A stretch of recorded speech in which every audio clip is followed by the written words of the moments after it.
Missouri River breaks, Montana Territory, August 1886. The sun was a hammer on an anvil of baked earth. The cottonwoods along the river hung limp and gray with dust. In the new settlement, a cluster of raw log cabins and hopeful little plots, the sound of construction was the sound of axes and saws, of wood being forced to man's will. But on Jan Král's claim, the sound was different. It was the rhythmic scrape and thud of a spade biting into the high, sheer bluff that overlooked the water. Jan wasn't building up. He was digging in. Darius Holt, the man who had overseen the construction of nearly every proper cabin in the settlement, stood with his arms crossed, watching the Bohemian work. Holt was a builder, a man who understood the logic of post and beam, of notched logs and pitched roofs. What he was seeing made no sense. Král was carving a rectangular cavern directly into the face of the 30-foot bank of packed loam. "He's digging his own family's grave," Holt said, not to anyone in particular, but Silas Croft and Abel Finch, who stood nearby, nodded in solemn agreement. Croft, a farmer whose knuckles were permanently skinned from wrestling this unforgiving land, squinted at the growing cavity. "It's mad. Král's folly, that's what it is." Holt shook his head, a professional's pity mixing with irritation. He walked closer, close enough for his voice to carry over the scrape of Jan's shovel. "Král, that bank is packed loam, not stone. It holds its shape in the dry. But you know what our spring rains are like? First good soak, it'll slump. First hard freeze, it'll heave right into your living space. You're putting your wife and children in a trap." Jan Král stopped his work. He was not a large man, but his shoulders and back were thick from a lifetime of heavy, deliberate labor.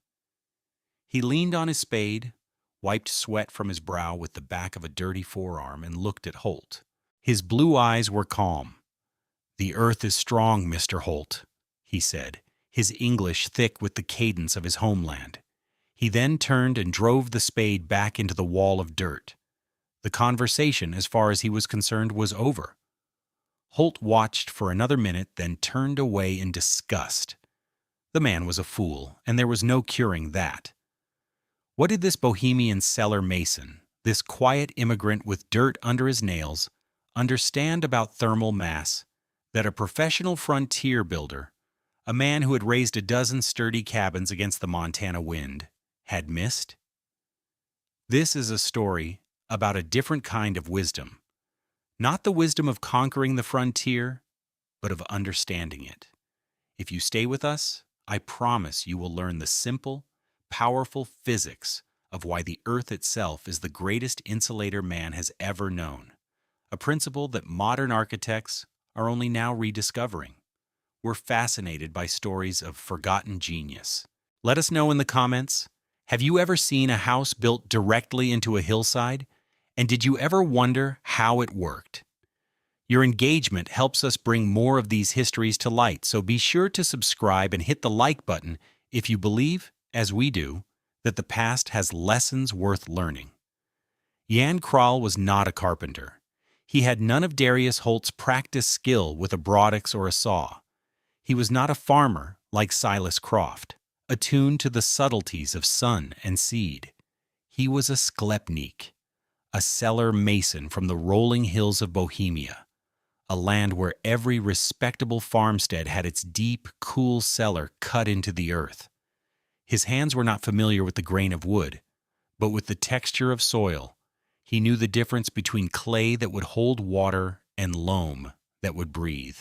The tools of his trade were not saws and planes, but tamping mauls, heavy spades with sharpened edges, and long plumb bobs for ensuring a perfectly vertical cut in a wall of compacted earth.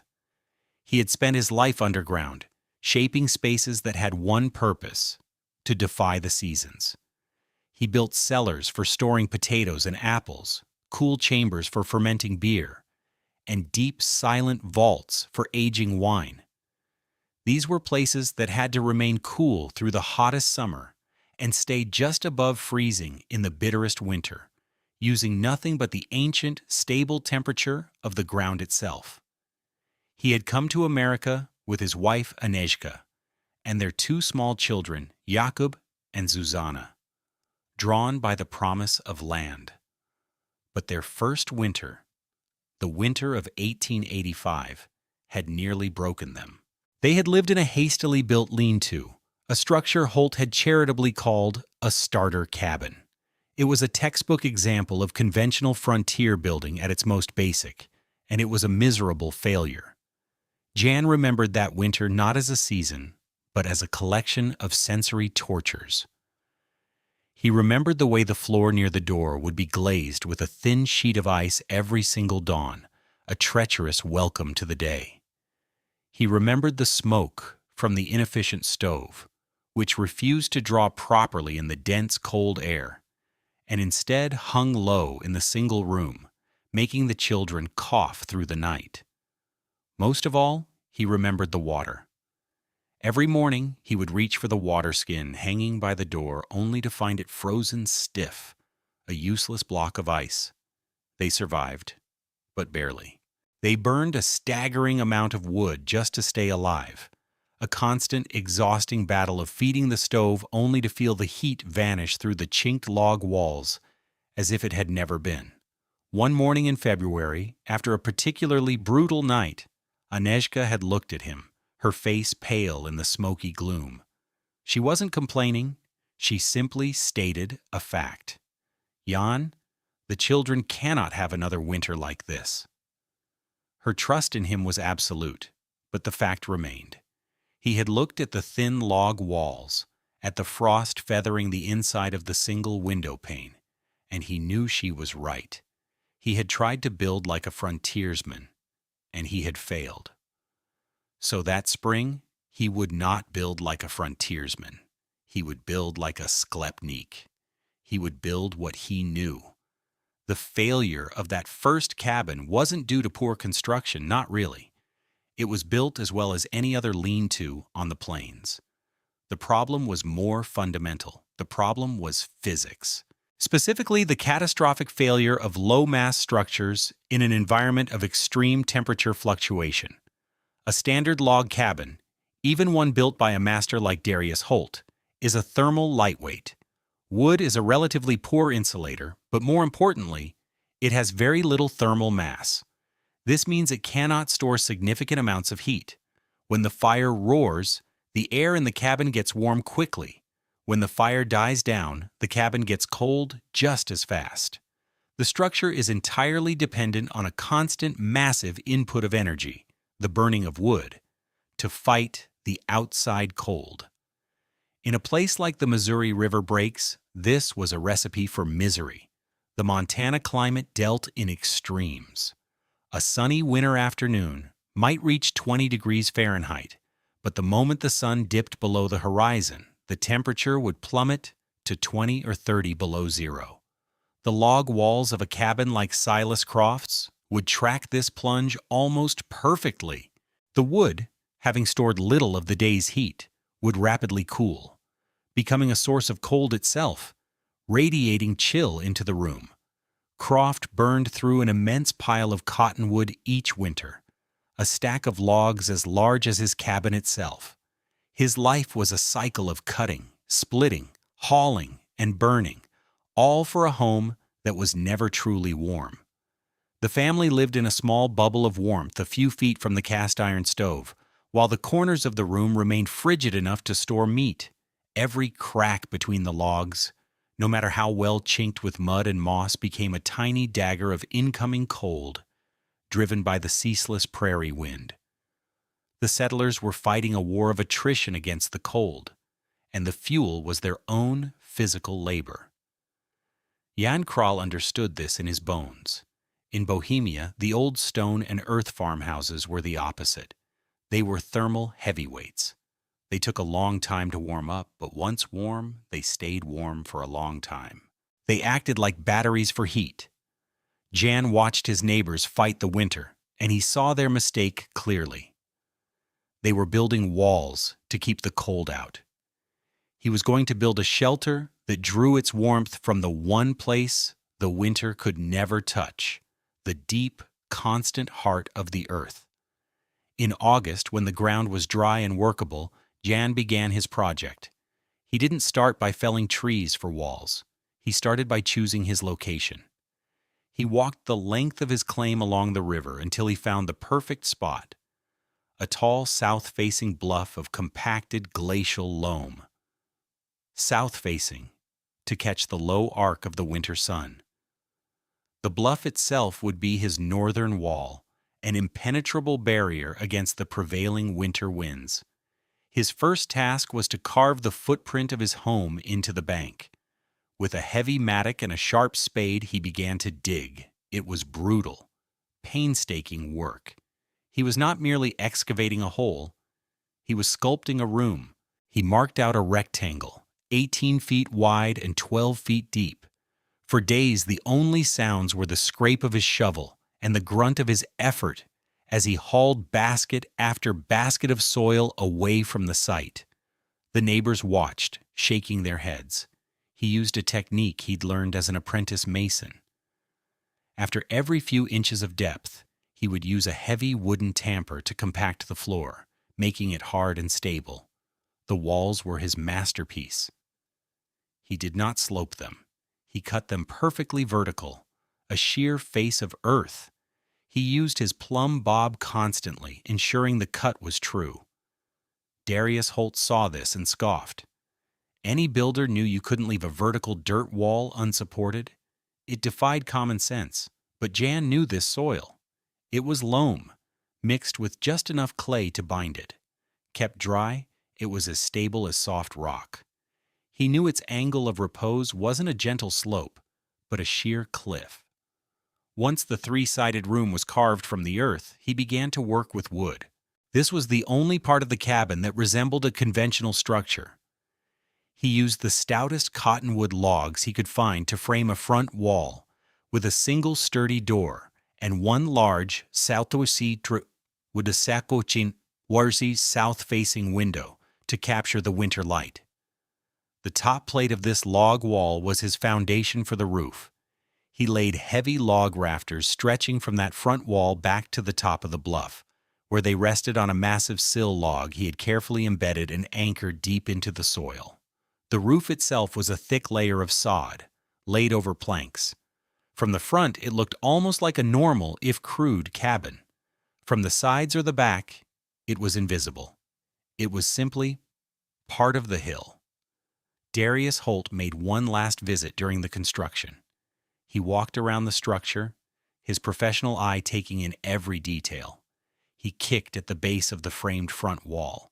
Then he walked to the side, where the wooden roof met the raw earth of the bluff. "You have no foundation under these side walls, Král," he stated, his voice flat with authority. "There's nothing to stop the frost from getting underneath this whole bank and heaving it upwards. I've seen it lift boulders the size of a horse. It will snap your roof timbers like twigs." He pointed a thick finger at the sheer dirt wall. "And when the spring melt comes, all the water from this entire hill is going to soak down. That loam will turn to mud. Hydrostatic pressure will build up until this whole wall gives way. It will slide right into your living space and bury your family while they sleep. It's not a question of if, but when."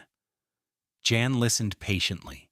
He pointed up at the wide overhang of his sod roof, which extended a full 3 feet out from the earthen walls. "The roof keeps the wall dry, Mr. Holt," he said simply. "Dry earth does not move." He returned to fitting the door into its frame. For Holt, it was the final proof of the man's stubborn foolishness. He had tried to warn him. Now nature would have to teach the lesson. The secret to Jan Král's strange structure wasn't magic. It was a profound, practical understanding of a single concept: thermal mass. Thermal mass is the ability of a material to absorb, store, and then slowly release heat energy. Think of a thin piece of sheet metal and a heavy cast iron skillet. If you put them both over a flame, the sheet metal heats up almost instantly. It has low thermal mass. The cast iron skillet takes a long time to get hot, but once it is, it stays hot for a long time after the flame is removed. It has high thermal mass. Darius Holt's log cabins were like the sheet metal. Jan Král's bluff-cut shelter was the cast iron skillet. A standard 8-inch thick log wall has an R value, a measure of insulation, of about 8. Not terrible, but not great. More importantly, its mass is relatively low. The heat from the stove warms the air inside, but the walls themselves store very little of that energy. The wind outside constantly strips this heat away through the wood and through every tiny crack. The cabin is in a constant state of thermal panic, demanding more and more fuel. Now consider Jan's design. 3 of his walls were not wood. They were the planet Earth. A cubic foot of packed earth weighs around 100 pounds, while a cubic foot of pine weighs about 25. This density gives Earth an enormous capacity to store heat. But the true genius was in tapping the Earth's stable temperature. A few feet below the surface, the ground in Montana maintains a near constant temperature of around 50 to 55 degrees Fahrenheit all year long. It doesn't matter if the air outside is 100 degrees in August or 40 below in January. That deep Earth temperature is a constant. It's a thermal flywheel. Jan's cabin was, in essence, a small cave with a window. The immense thermal mass of the surrounding Earth was constantly trying to bring the temperature of his home to 55 degrees. In the dead of winter, this was a staggering advantage. His small stove wasn't fighting to raise the air temperature from minus 40 degrees Fahrenheit to a livable 65 degrees Fahrenheit, a difference of 105 degrees. It only had to raise the temperature from the Earth's baseline of 55 degrees Fahrenheit to 65 degrees Fahrenheit, a difference of just 10 degrees. The energy savings, measured in BTUS, was astronomical. The Earth itself was doing 90% of the work. As for Holt's legitimate concerns about collapse, Jan's Bohemian training had provided the answers. He knew that the danger wasn't the weight of the earth, but the power of water. Water, when it freezes, expands with incredible force, causing the frost heave that Holt feared. Water lubricates soil particles, causing the slumping and slides Holt predicted. Jan's entire design was a water management system. The wide roof overhang kept rain and snow melt away from the vertical walls, ensuring the load-bearing loam stayed dry and stable. The slight slope of the land above his cut directed surface runoff away from the structure.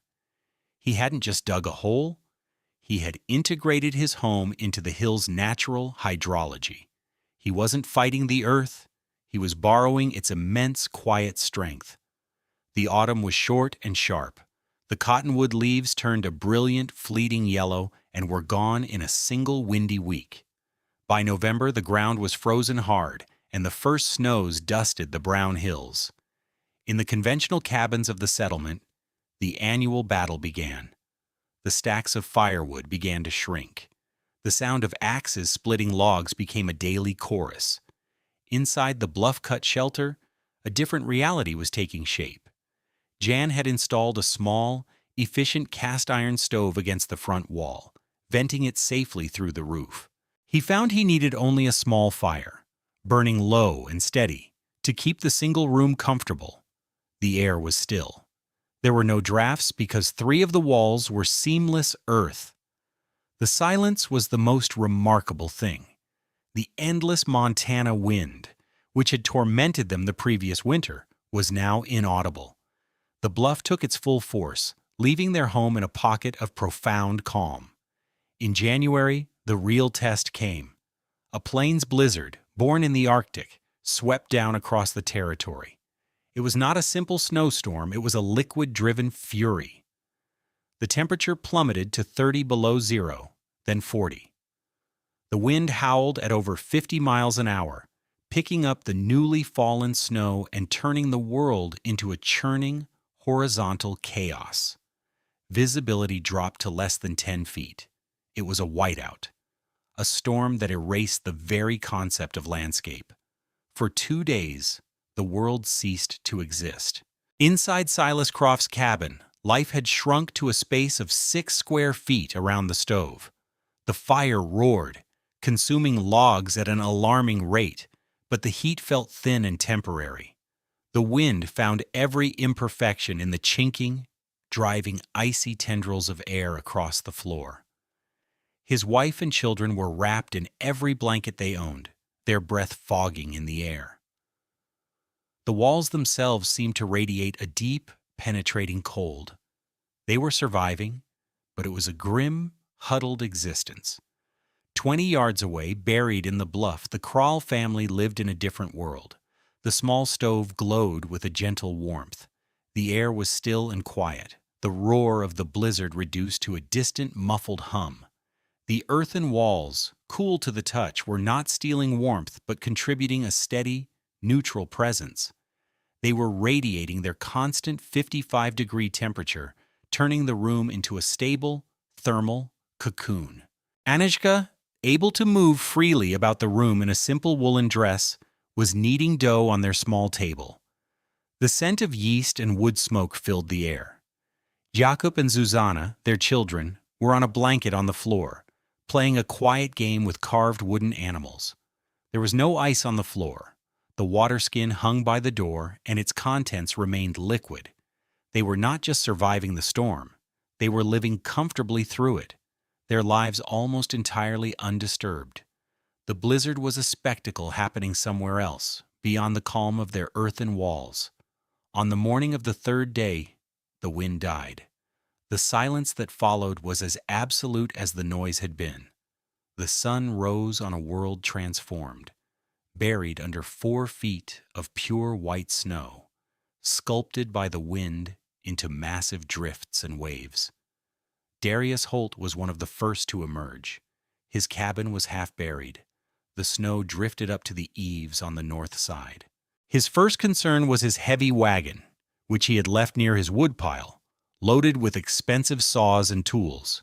He took a shovel and began to dig, the work brutal in the biting, minus 20-degree air. The snow was packed hard as cement. It took him over an hour of furious labor to clear a path and begin uncovering the wagon. As he worked, breathing hard, he paused to look out over the settlement. It was barely recognizable. The cabins were just white mounds, identifiable only by the thin plumes of gray smoke rising from their snow-choked chimneys. Then his eyes traveled down the river bend toward Král's Folly. He expected to see nothing, to see the bluff completely buried in a monumental drift. What he saw stopped him cold. It was impossible. The wind, roaring over the top of the river bluff, had acted like a natural snowplow. The sheer face of the bluff was scoured almost completely bare, the brown earth a stark contrast to the white world. And at the base of the bluff, where Jan Král's cabin front should have been buried under a 20-foot drift, there was a perfect, clean line. Holt dropped his shovel and began to walk, wading through the deep snow. As he got closer, the impossibility grew sharper. The snowdrift, which towered over everything else, simply stopped. It ended in a vertical wall of white about 5 feet from Král's front door.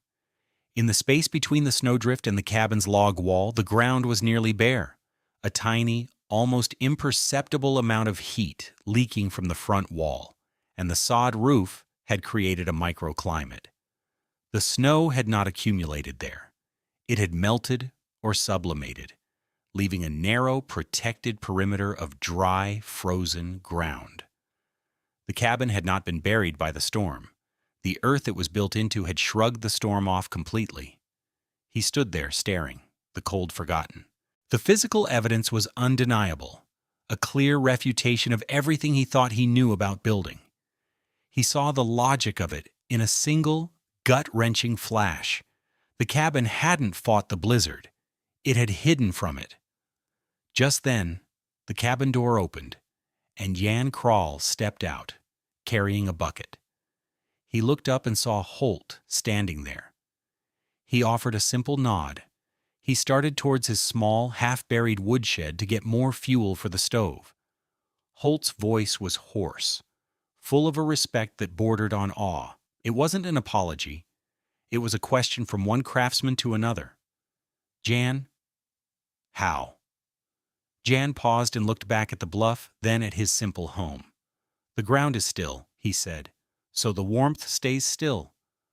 Holt looked from the massive, inert bluff to the tiny, warm cabin nestled at its feet. He finally understood the relationship between them. He shook his head, a slow smile spreading across his wind-burned face. He had found the words for what he was seeing. "You didn't build a cabin, Král," he said, his voice quiet. "You built a harbor." Darius Holt, the community's most respected and conventional builder, became the Bluff Cut Shelter's most powerful advocate. The story of the Král family's comfortable winter, and the visual proof of the cabin shrugging off the great blizzard, was too compelling to ignore. Holt did not simply praise Jan's work, he studied it.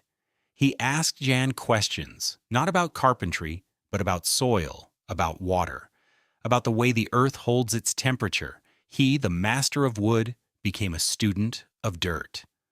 The idea's first real test beyond Jan's claim came from the river itself.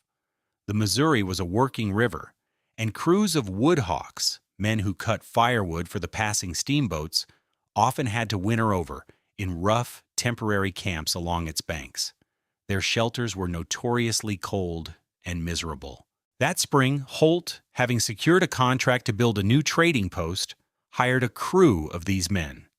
Instead of building them a standard wooden bunkhouse, he, with Jan's quiet consultation, showed them how to dig a series of small, two-man bluff-cut shelters into a long, stable bank near the work site. The river crews were skeptical at first, but they were practical men. The shelters were fast to build, requiring minimal lumber, only enough for a front wall and a simple roof. When the next winter came, the results spoke for themselves. The crews were warmer than they had ever been. They burned a fraction of the wood they normally would, saving them immense labor. The word spread up and down the river. The technique, now known colloquially as a Král cellar or a Holt dugout, began to appear all along the Missouri breaks. By the winter of 1888, more than a dozen such structures had been built, providing safe, warm shelter for trappers, woodcutters, and new families just starting out.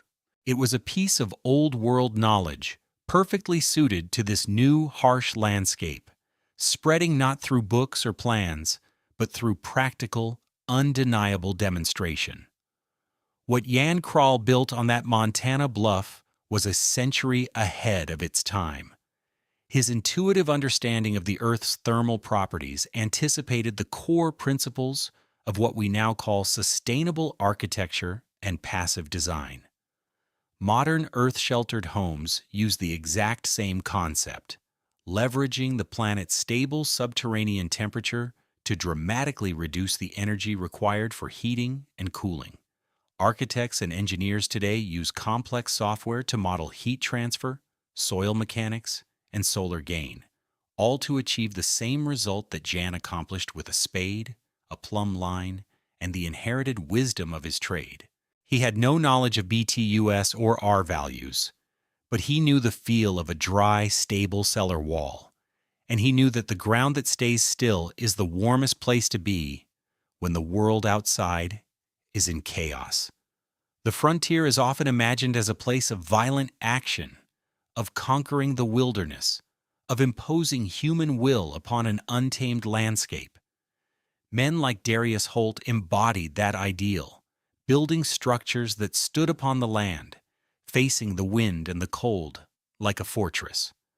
But Jan Král's wisdom was of a different, quieter kind. It was not about opposition, but about integration. It was not about conquering, but about yielding to a greater strength.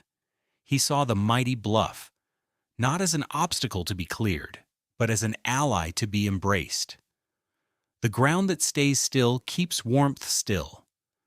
In a world that valued motion, expansion, and relentless progress, he found safety and comfort by choosing to be motionless. His home wasn't a testament to his fight against the winter. It was a testament to his partnership with the earth, a silent acknowledgement that the greatest source of shelter is not what you can build, but what you can join. The stillness of the soil became the stillness and security of his home. Thank you for joining us on this journey into the past. If you found this story of ingenuity and quiet wisdom valuable, please consider liking this video and subscribing to our channel for more tales of forgotten history. Every subscription helps us continue this work. We'd love to hear your thoughts in the comments. What other old world building techniques have you seen that seem strange at first, but are secretly brilliant? Your insights enrich our community. The video you have just watched presents historically inspired reconstructions for educational and storytelling purposes. The characters, names, and specific events depicted are fictional, while the techniques and scientific principles are based on real historical practices. The application of any building techniques in a modern context should be done in accordance with current building codes, safety guidelines, and local regulations. This content does not constitute professional, technical, or legal advice.